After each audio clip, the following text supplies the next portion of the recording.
Good morning. This is Bloomberg Daybreak Europe. I'm Tom McKenzie in London. These are the stories that set your agenda. Israel carries out multiple airstrikes in Gaza for the first time in nearly 2 months, saying the fighting will continue until all hostages are freed. The Hamas-run health ministry says at least 235 people have been killed. Asian stocks gain for a third day, driven higher by a record for Chinese car maker BYD.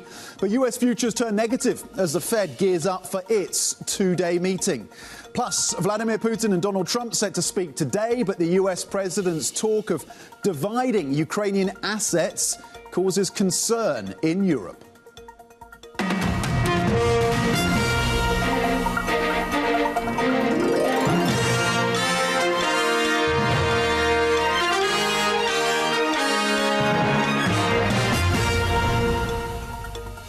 So a slightly more benign picture when it comes to retail sales out of the US, lifted and shored up some of the gains, about 0.5% on the S&P 500 and the Nasdaq yesterday. The Mag 7 continued to drag on the broader index.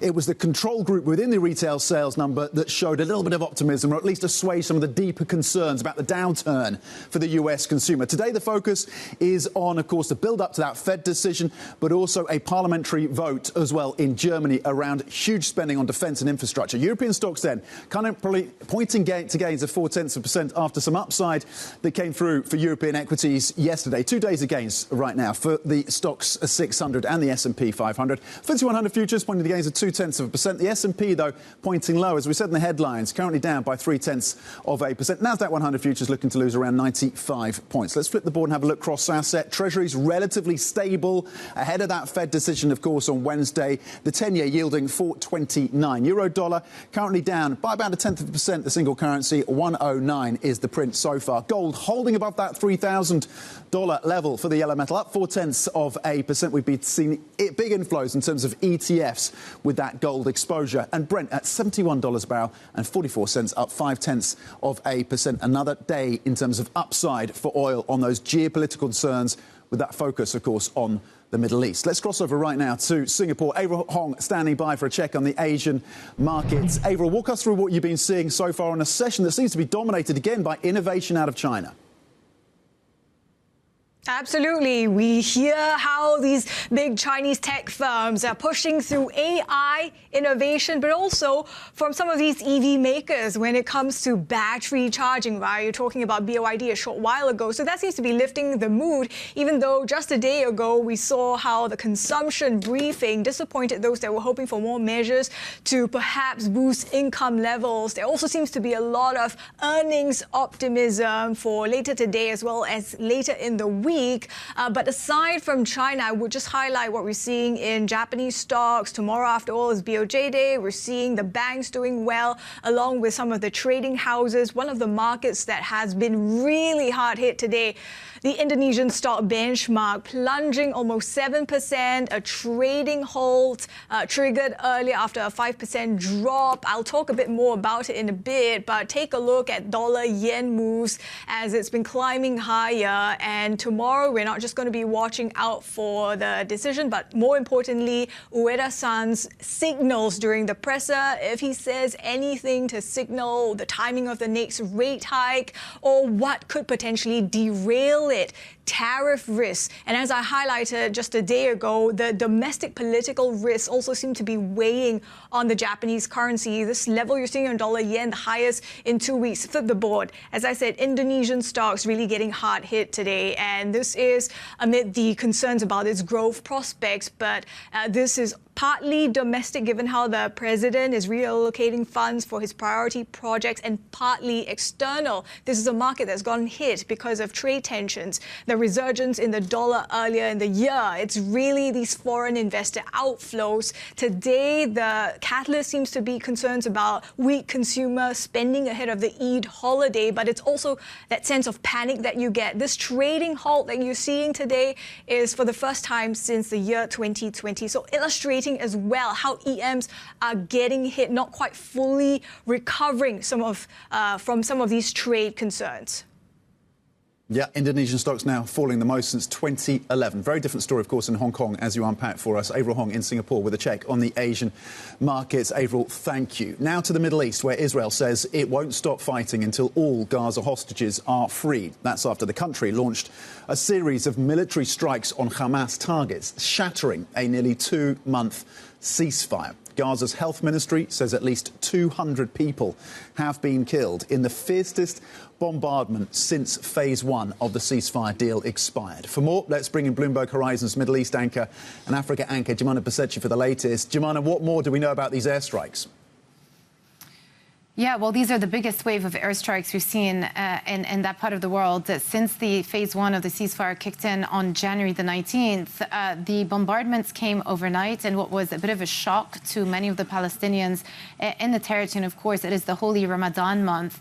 The death toll continues to climb. The latest numbers put out by the Gaza Health Ministry suggest that at least 235 people have been killed, including women and children, with bodies piling up around some of the hospitals in the southern part of the Gaza Strip. The IDF say that they were targeting what they called terror targets, and the Israeli Prime Minister office putting out a statement saying that the move follows Hamas's repeated refusal to release hostages, as well as their rejection of all of the proposals it has received from the U.S. And then later on, we heard from the Israeli Defense Minister saying that Israel from now on will act with increasing military strength and that they will not stop these attacks until all the hostages are released. Now, Hamas have not given out an official statement, but one of the spokespeople did say that the actions overnight serve one purpose, and that is for Israel to completely undermine the ceasefire, but then also they are, and this is a quote, jeopardizing the lives of the hostages that are still being held in captivity in Gaza. So this all goes to show, Tom, that that very fragile truce that was agreed to a couple of months ago has been fully upended now, and once again sheds lights on the turmoil in the region that came to light after October 7. Many of those issues are once again rising. And to your point, I mean, given what's transpired over the last 24 or 48 hours, what are the prospects right now of restarting those talks around a ceasefire and extending the ceasefire that had been in place? Yeah, so that ceasefire, phase 1 of the ceasefire, was in place from January 19. It technically expired 17 days ago. And so there have been a lot of high-level discussions taking place on how to transition from phase 1 of the ceasefire to phase 2 of the ceasefire. The latest was a bridge proposal that was put forward by the U.S. that would allow for the release of the remaining living hostages with Hamas in exchange for some of those Palestinian prisoners. And if that did happen, that would allow for the passage of humanitarian aid and the restarting of fuel because Israel had recently cut off the power supply to many of the parts in the Gaza Strip. But that proposal was rejected, and it appears as though Israel have decided to go down the military route because what they think is the only option here to get Hamas to agree to terms of releasing those hostages is putting Hamas under more duress. So this is the situation we're in right now.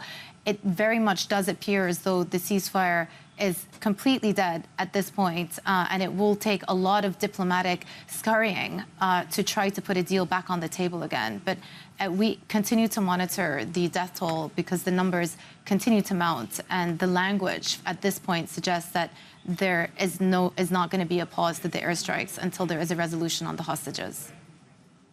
OK, so we continue to watch for comments from Qatar, from Saudi Arabia, and, of course, from the US as well. Bloomberg Horizon's Middle East and Africa anchor, Boujnah Basechi, thank you very much indeed for the latest out of Gaza and that region.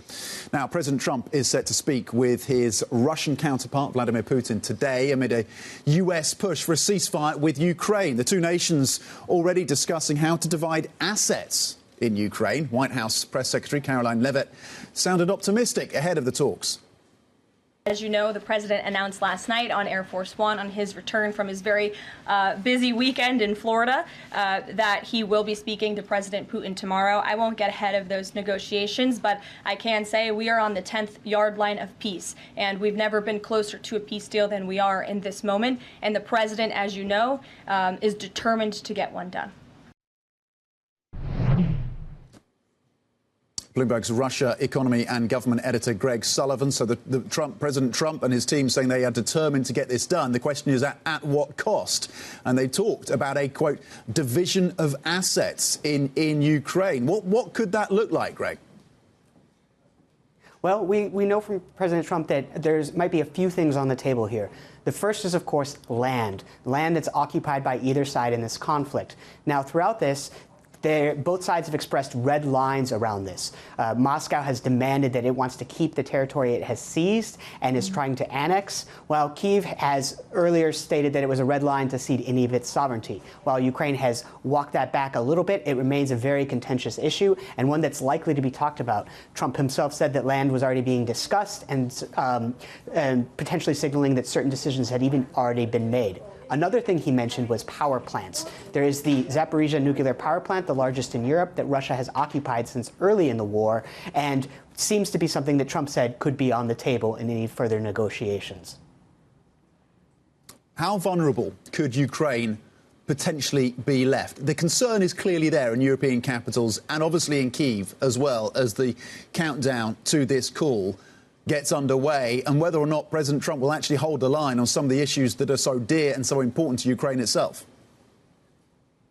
Well, that is exactly right. We have heard from European capitals that there is real concern that in Trump's rush for a deal, just an end to the fighting at any cost, he could make concessions on behalf of Ukraine that are just not palatable to Kyiv.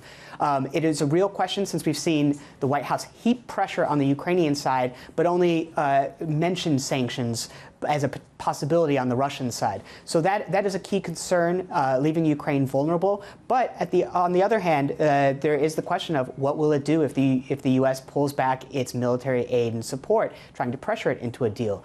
Europe is trying to ramp up its efforts to help provide security, but it's just it won't be able to do so quickly enough to fill the gap that the U.S. could potentially leave. Bloomberg's Russia economy and government editor Greg Sullivan, always with the important update when it comes to Russia. As we lead up to that phone call then that could be deeply consequential for Ukraine between President Trump and Vladimir Putin later today. Back to the markets now. US stocks rebounding, or at least they did yesterday. The futures are pointing to a slightly different direction, to the downside, of course, right now. After data eased recession concerns in the world's largest economy, at least for now, futures, of course, are slipping, as we mentioned. For more, let's bring in Bloomberg's Valerie Teitel. Valerie, congratulations to the S&P. 2 days of gains, but it looks short-lived. Yes, Tom, that's right. 2 days of gains for the U.S. equity market after last week's quite brutal slide. Very notable, though, to look at the price action beneath the hood. Yes, the S&P 500 ended in the green, but what was notably absent from yesterday's rally was mega cap tech. The Mag 7 index actually ended up to the downside, down 1.1%. The outperformer was actually domestically driven small cap stocks. Russell 2000 index climbing 1.2%. That's kind of a price action we don't see often, and maybe is making the market conclude that this equity market retracement is more about lofty tech valuations rather than any worries about domestic growth, which those small caps are more exposed to.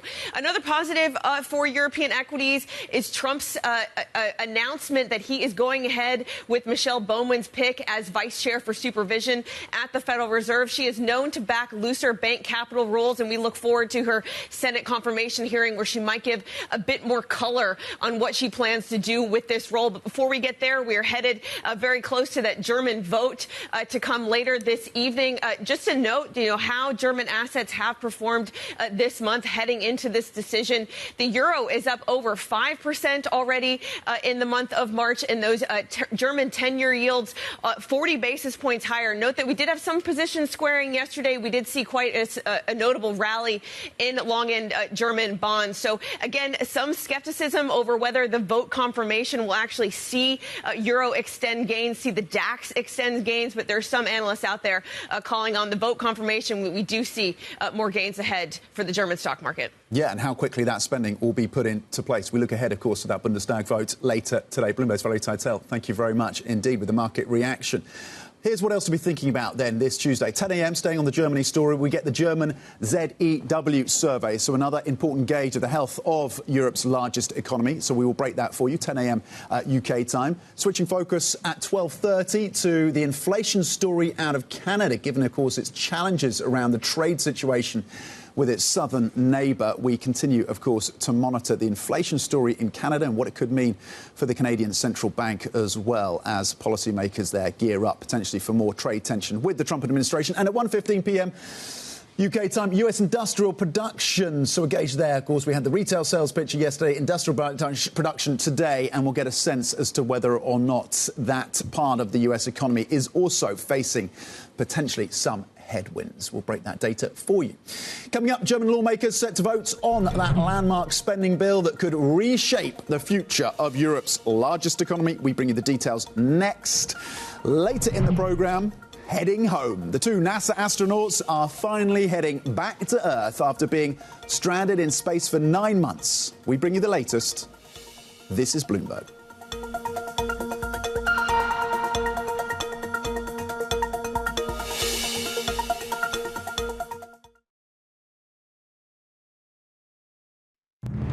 March 26th, UK Chancellor Rachel Reeves delivers the government's spring statement. How will she fix the hole in the UK's finances after her fiscal headroom was all but wiped out? And will she be able to keep her own fiscal rules? Live from Westminster, Bloomberg Television has special coverage, starting with the Chancellor's statement to Parliament at 12:30 p.m. UK time. Bloomberg. Context changes everything.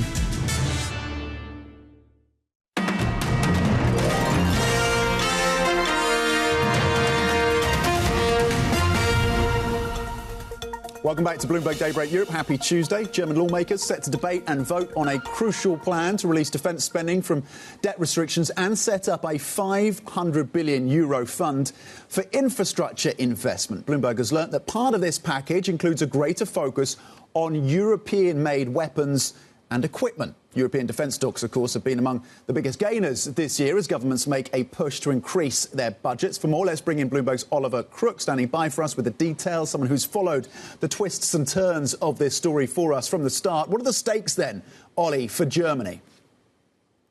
Tom, it's very difficult to kind of overstate the importance of what's happening today in Germany because it basically constitutes doing away with two massive taboos for this economy for at least one generation for one of them and for several for the other. I mean, we're talking about the sort of militarization of the German economy on a massive scale that since the Second World War has obviously been a very sort of delicate topic in Germany, as well as reforming a constitutional imperative to not debt finance anything since the financial crisis. This is something that Merkel brought into the Constitution in 2009, and both of these are being changed quite likely today in one piece of legislation. What is going to happen is now unleashing the fiscal taps in Germany, Europe's biggest economy. We're talking about that €500 billion infrastructure fund. $100 billion of that is going to go towards sort of climate spend. That is part of the political negotiation that they had to have in order to get the Greens on board. $100 billion of that is going to go to the local states, which is going to help sort of grease the wheels in getting this over the sort of upper house, which happens on Friday. And then, of course, the question is, what is the impact going to be on the economy? I mean, the defense spending, we should say, Tom, in excess of 1% of the GDP. That 1 percentage point needs to come from the budget. There is no upper limit on what Germany can now spend in terms of debt financing on defense spending. So it could be 100, 200, 300, 500 billion euros. This is basically taking off the tabs, taking off the ceiling for what Germany spends. The impact on the economy, it depends what the sort of research house you ask. This could add basically 2 percentage points to GDP annually over the next decade. So really, when we think about sort of what is possible within Europe at the EU level, Germany has done something much bigger than they could have ever conjured up right now at the EU level. Yeah, and it's really important, isn't it? We focus in, like magpies, to that $500 billion level for infrastructure. But to your point around no ceiling on defence spending, crucial as we think about how far Germany will go. Is this plain sailing then, Ollie, for the likely incoming Chancellor, Friedrich Merz, or are there potential additional obstacles to be overcome?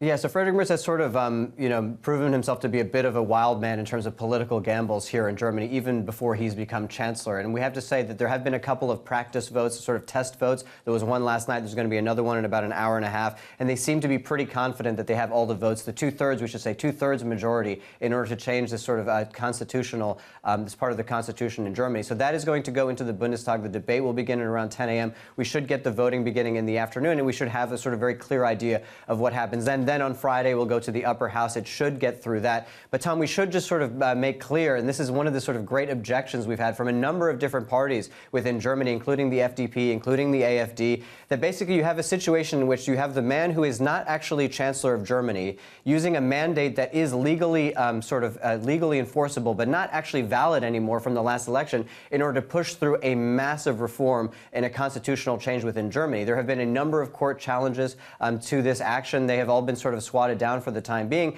But if this does not go well for Friedrich Merz, and if he is not able to get this through, this would put potentially his chancellorship at risk. And longer term, if these fiscal tabs do not sort of turn this economy around, there's going to be a very high price to pay politically for Friedrich Merz if this does not actually work. OK, a huge day then for the likely incoming Chancellor, but more importantly, arguably, the German nation itself. Oliver Crook in Berlin with the latest. Thank you. Coming up to the banking sector, and the chair of Banco Santander says Donald Trump has been a wake-up call that Europe needs. Our interview with Anna Botin is next. This is Bloomberg.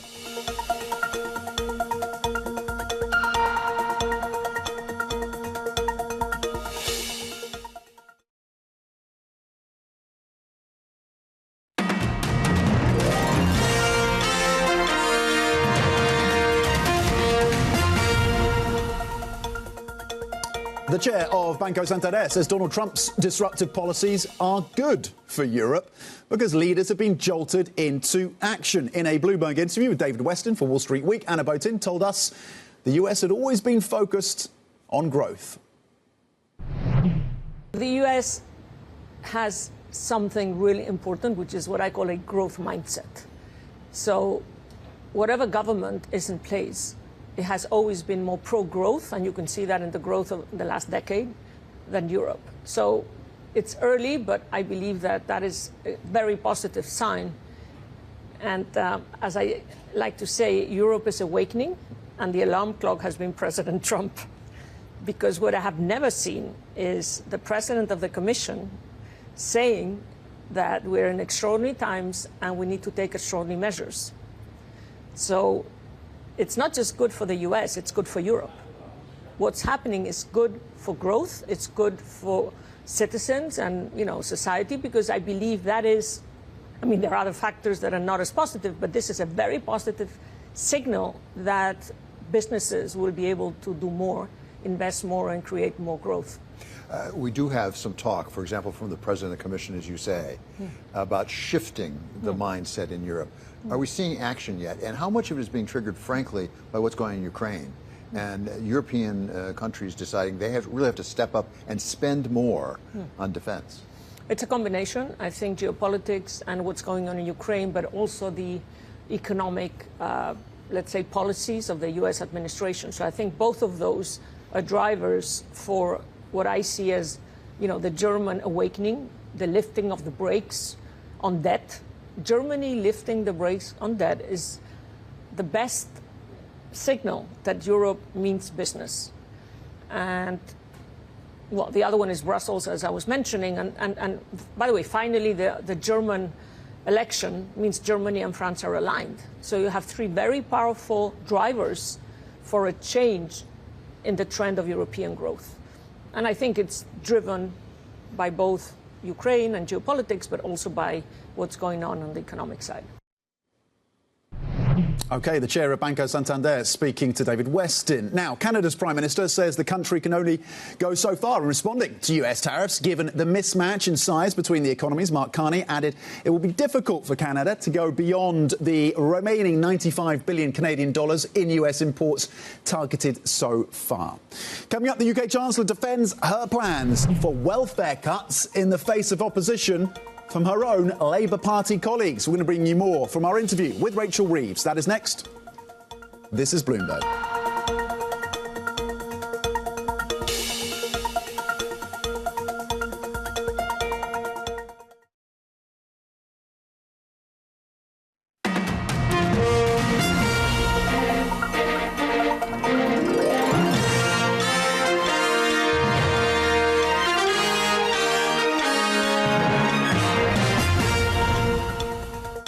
morning. This is Bloomberg Daybreak Europe. I'm Tom Mackenzie in London. These are the stories that set your agenda. Israel carries out multiple airstrikes in Gaza for the first time in nearly 2 months, saying the fighting will continue until all hostages are free. The Hamas-run health ministry says at least 235 people have been killed.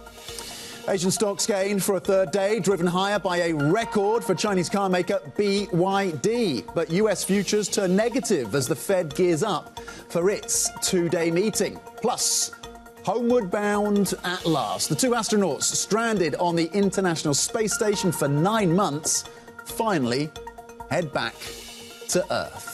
Let's check in on the markets then. US stocks heading back to Earth if they haven't been there already after just 2 days of gains. US futures pointing lower by around 0.3%. Again, as we gear up to that Fed meeting with the decision coming through, of course, on Wednesday and the press conference of Chair Jay Powell very much in focus. European stock futures pointing higher by 0.5% after 2 days of gains. FTSE 100 futures also looking to add 26 points. Let's flip the board and have a look across asset. Treasuries relatively stable ahead, of course, of that Fed decision, with the 10-year yielding 4.28 right now. Yields just moving 1 basis point. 109 on the single currency. A little bit of softness on dollar strength. Currently, the euro down a little over 0.1%. Gold remains above the record high of $3,000 per troy ounce, up 0.4% so far in the session. ETF flows strong into the yellow metal. And Brent set for third day of gains on oil prices, up 0.6% with a focus, of course, of the tensions in the Middle East. Back to the UK right now, where Chancellor Rachel Reeves is defending her fiscal rules and pledges to bring down government borrowing. This as she faces dissent from her own Labour Party colleagues opposed to cuts to welfare payments and other government spending. Reeves spoke to Bloomberg's Lizzie Burden ahead of her spring statement next week. Of course, there are costs from any measures on tax, but there are also costs of irresponsibility. And if in the budget last year I hadn't have dealt with the £22 billion black hole that I'd inherited from the Conservatives, if I hadn't have put our public finances on a firm footing, then we wouldn't have been able to increase defence spending in the way that we did just a couple of weeks ago, and we wouldn't be able to weather the global economic headwinds. Yeah. So we made the right decisions in that budget to return stability to the economy. And since the general election, of course, there's been 3 cuts in interest rates, only possible because we've returned stability to the economy. But do you regret not giving yourself more breathing space against your fiscal rules at the time of the October budget? Well, in October, we set the fiscal rules for this Parliament that we would balance day-to-day spending with tax receipts, that we would get debt down as a share of GDP. But significantly, we changed the way that we measured investment. So for the first time ever, we count the benefits of investment, not just the costs. And because of that, we were able to invest an additional £100 billion during the course of this Parliament in capital projects, transport, digital, energy, and, of course, housing. That's pro-business, that's pro-growth, and it's pro-working people. But I suppose what I'm saying is, isn't it the job of a responsible Chancellor to build an adequate safety cushion into the public finances so that you can weather the sort of changing world that you've been talking about in recent weeks?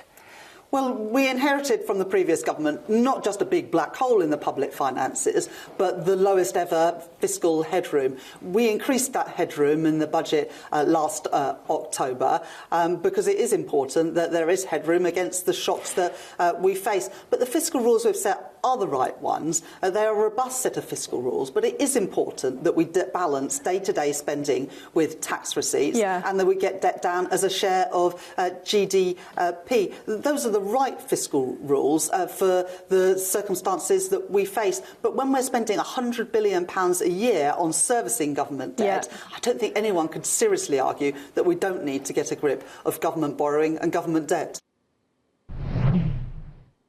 OK, UK Chancellor, of course, Rachel Reeves, speaking to Bloomberg's Lizzie Burden, who joins us on set right now. Lizzie, there are divisions within, not just within government, but also within Cabinet about these proposed welfare cuts, which gets to the question about the fiscal spend. What do we expect today?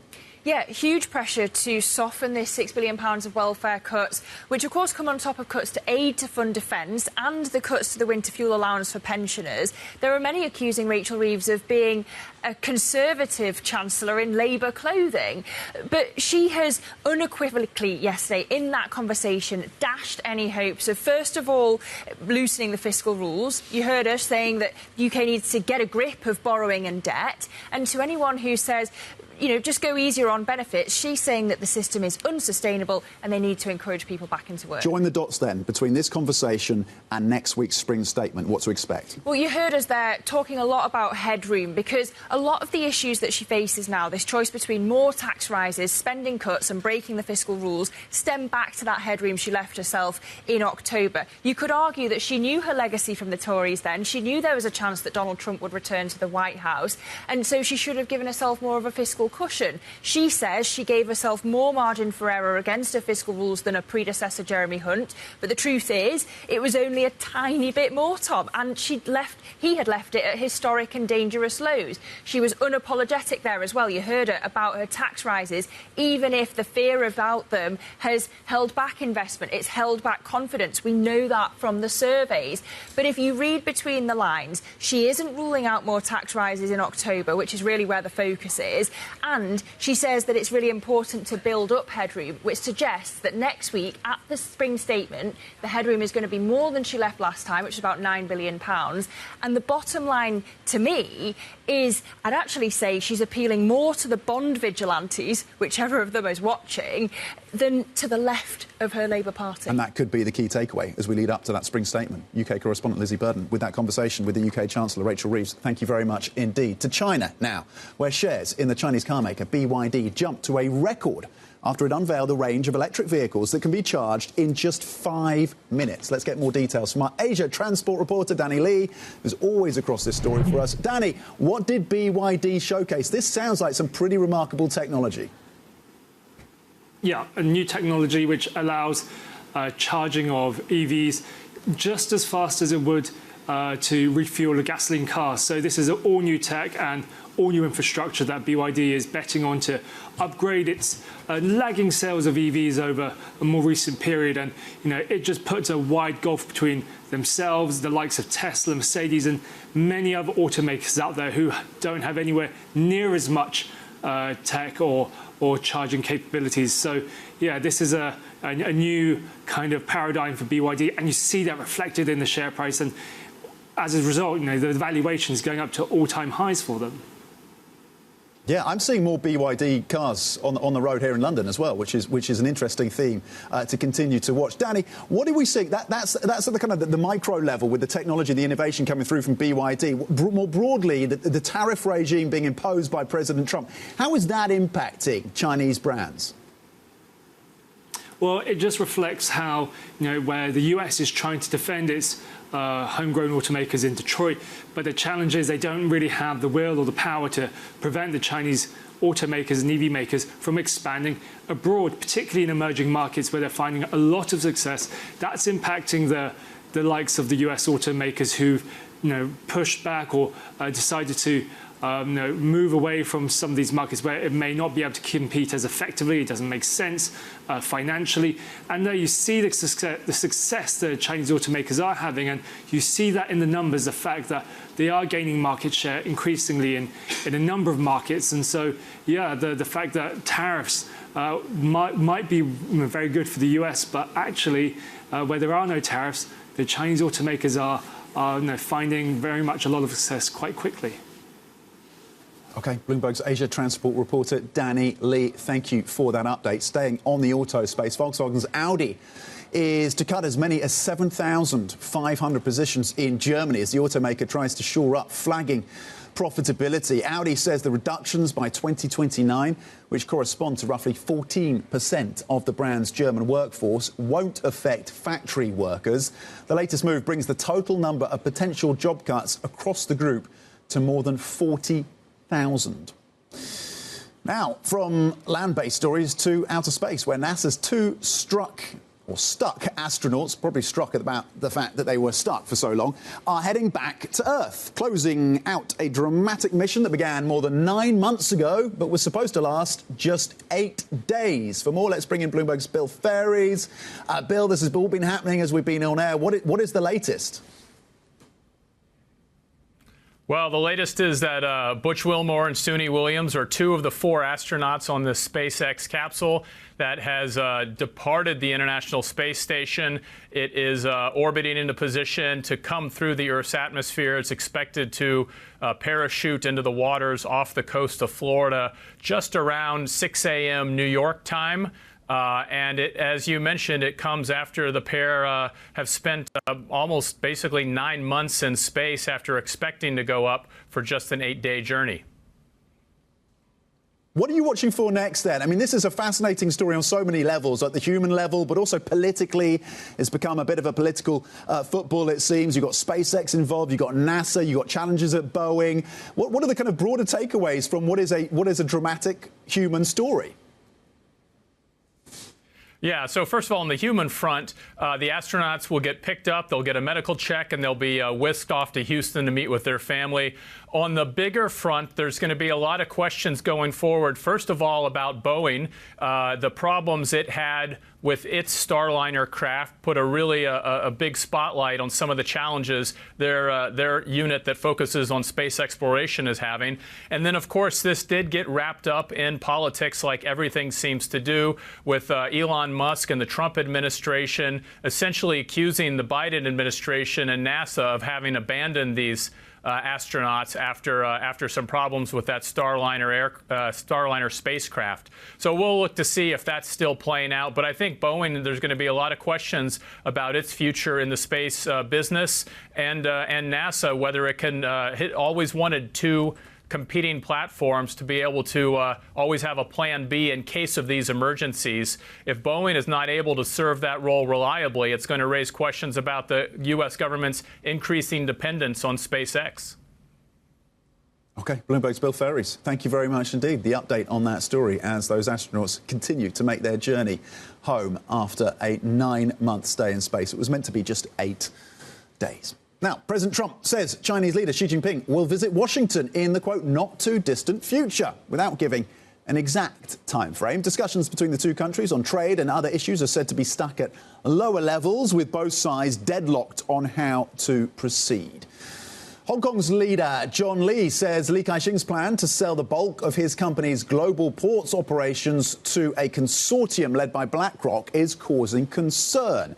Lee's remarks echo those in a commentary by a Beijing-backed newspaper, which said the deal triggered deep concerns among Chinese people and raised questions over whether the deal harms the country.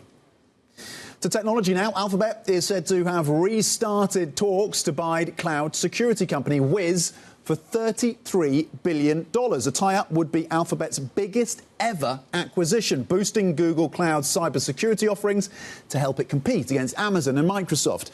Our sources say a deal could be announced as soon as today. Coming up, we're going to discuss the outlook for European markets, which have comfortably outperformed Wall Street this year. Our exclusive interview with Euronext CEO Stéphane Boujnah is next. This is Bloomberg.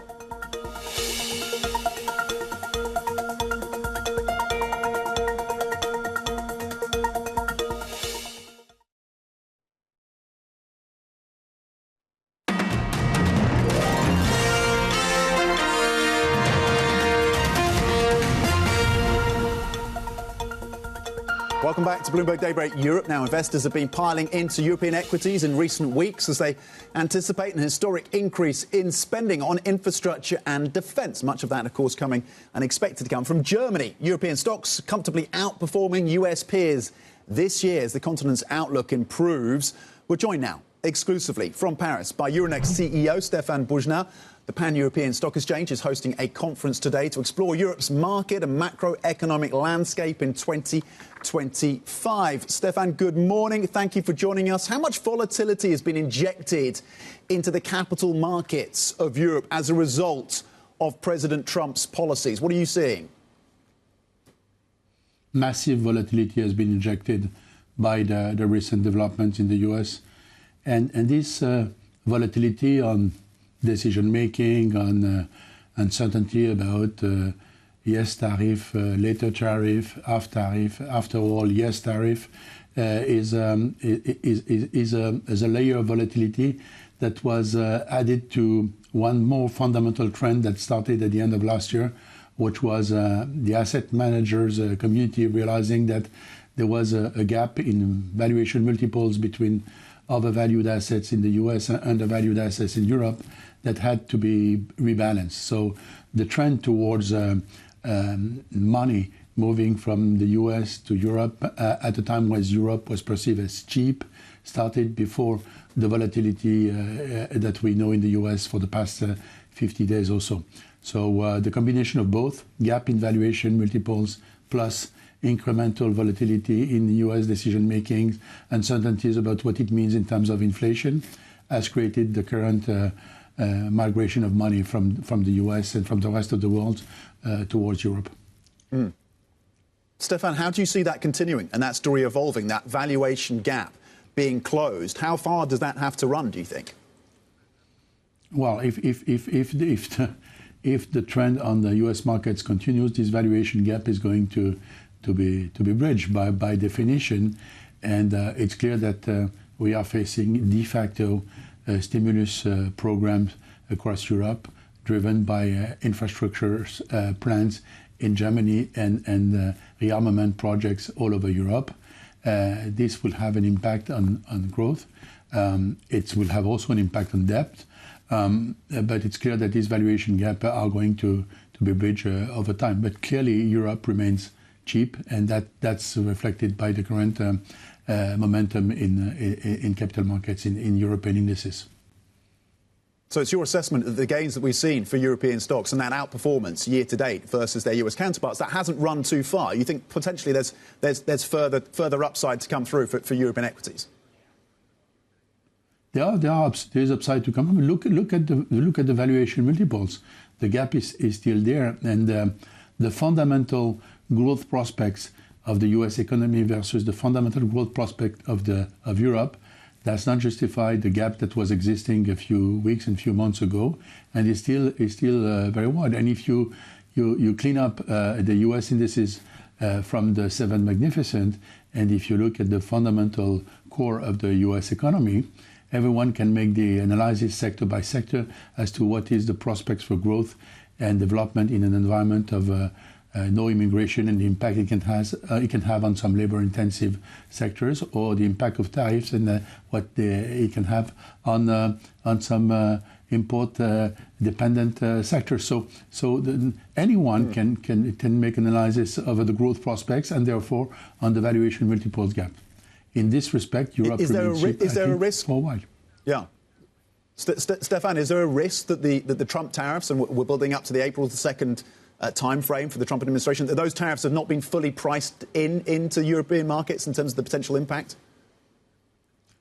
It's very difficult to price anything when it comes to tariffs because there is such a volatility in decision makings. I mean, tariffs are announced and then they are cancelled and then they are postponed and then they are divided and then they are retrieved. So it's quite complicated, but it's clear that the definition of any trade war, any tariff wars, is that's the ultimate example of a lose-lose situation. So there will be losers everywhere. Mm. There's been obviously a lot of focus, Stéphane, as you know, about European companies, particularly within the tech space, but more broadly than that, looking to IPO, looking to the capital markets of the US. Is that story starting to change as well? Have you heard conversations from founders and CEOs rethinking potential moves to the US? There is a fundamental rethinking of everything in relation to investing in the US or being exposed to the US. Just because the US today is a fundamental different environment than the US 1 year ago, in terms of stability of rule of law, in terms of volatility of decision making, in terms of certainty, in terms of conflict of interest management, in terms of proximity of oligarchs with the decision making system. This is a fundamental different country, and all the implicit assumptions behind investment are being revisited. The Inflation Reduction Act was a massive magnet to attract industrial investment from the rest of the world into the US. The fact that all the environment around it, and in particular the rule of law, is being shaken, is leading many people to revisit anything they do in the US, because you just don't know what is the direction of travel.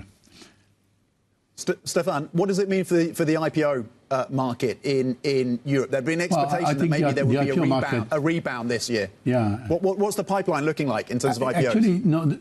The hard facts is that Euronext, with a single integrated European market, represents today, in terms of volumes, 12 billion of average daily volume, so about twice the size of the London equity market.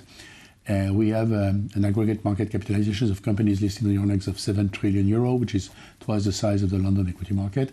And we had last year 40% of the IPOs in Europe on the Euronext market. So as far as Euronext is concerned, we have a very dynamic IPO pipeline. We are extremely confident that 25 would be a good year, and we have, in any event, a disproportionate share of the pie in terms of attracting listed companies from the rest of the world, because liquidity goes to liquidities. So I'm very confident, and I can tell you that in the conversations we have with IPO candidates, in particular with the ones who were considering being more exposed to the US, there is a question mark now, and that for legitimate reasons, not because the US market is less liquid than it was 6 months ago. The US market is as liquid as it was 6 months ago. It's just that the environment and the regulatory environment around the US market is more uncertain today than it was 6 months ago. Okay. Euronext CEO Stéphane Boujnah, really appreciate your time speaking to us exclusively ahead of the annual Euronext conference in Paris. We appreciate your time. There's plenty more coming up. Stay with us. This is Bloomberg.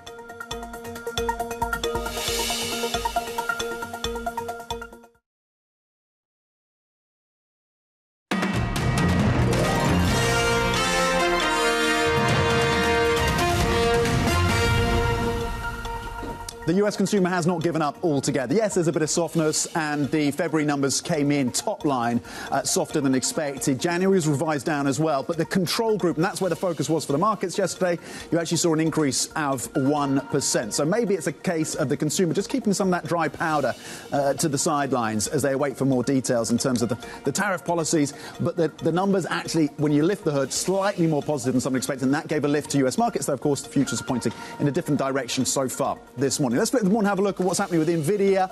We have the GTC conference coming this week. It's described as the Woodstock of AI. Take that as you will. Long hair, bell bottoms and illicit substances I don't think will be in the mix. But in terms of the forward look on price to earnings for Nvidia, that has come down significantly from levels around 40 to about 26 right now in terms of forward 12-month price to earnings for Nvidia. Is it cheap enough yet to get exposure? Let's see what they do on Blackwell and any updates from Jensen Huang. That will be in focus this week. There's plenty more coming up. Stay with us. The opening trade is next.